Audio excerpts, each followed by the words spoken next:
어릴 적 헤어져 아버지를 알아보지 못하고 진무는 자신의 계획을 실현하기 위해 박쥐는 얼음돌을 가져갈 수 없다며 막아서고 그 때문에 무덕이는 생사의 갈림길에 서게 된다. 어머니를 찾는데 그 말에 진호경은 놀라 17의 어머니, 무덕이 진부연의 기억을 되찾을까? 어릴 적 헤어져 아버지를 알아보지 못하고 칼을 겨눴던 우군 장강이 자신의 정체를 알고 있는 것 같자 칼을 걷어들인다. 그리고 장강을 자신의 아버지와 함께했던 술사였다고만 생각한다. 한편 소희는 진무가 이끄는 대로 움직여 자신을 진부연이라 속이는 데 성공한다. 그 자리에 있었던 무덕이는 순간적으로 또 눈의 통증을 느꼈고 진요원에만 가면 비슷한 증상이 계속되는 것에 의아해했다.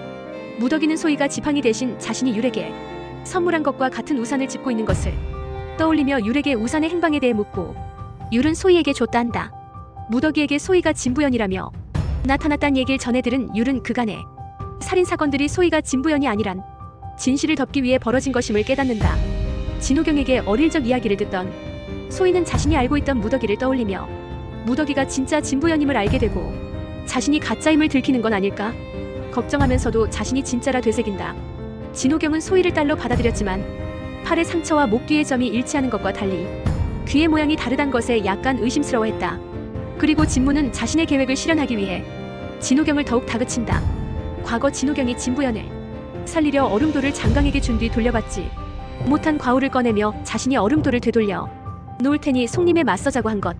원래 진요원의 것이었던 얼음돌을 되찾을 수 있단 말에 진호경은 넘어갔고 소희를 자신의 후계자로 삼겠다 공표함과 동시에 얼음돌의 존재를 만장회에서 밝혔다.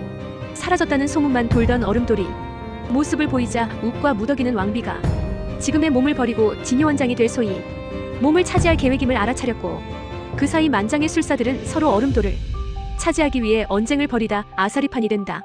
그러자 중재하기 위해 진호경이 나섰고 얼음돌을 만장회에서 같이 사용한다는 조건으로 송림의 권한을 뺏어오기로 한다. 박쥐는 얼음돌을 가져갈 수 없다며 막아서고 욱은 얼음돌을 남긴 서경 선생의 심서에 자신의 뜻을 남겨놓았다며 심서대로 따르자 한다. 그래서 진요원에 보관 중인 심서를 가지러 당구와 초연이 가고 욱은 잠시 시간을 번다. 그리고 왕비와 진무는 심서의 내용으로 송림을 꺾어둔 명분이 살아나면 어쩌나 걱정한다. 심서를 기다리던 왕은 얼음돌의 능력을 시험해보고 싶어 무덕이를 죽였다 살려보자 하고 그 때문에 무덕이는 생사의 갈림길에 서게 된다. 진호경에 의해 숨이 끊어져 가던 무덕이는 어릴 적 진부연의 기억을 떠올리고 어머니를 찾는데 그 말에 진호경은 놀라 무덕이의 목을 조르던 술법을 멈춘다. 이 영상이 즐거우셨다면 구독과 좋아요로 다음 소식을 놓치지 마세요.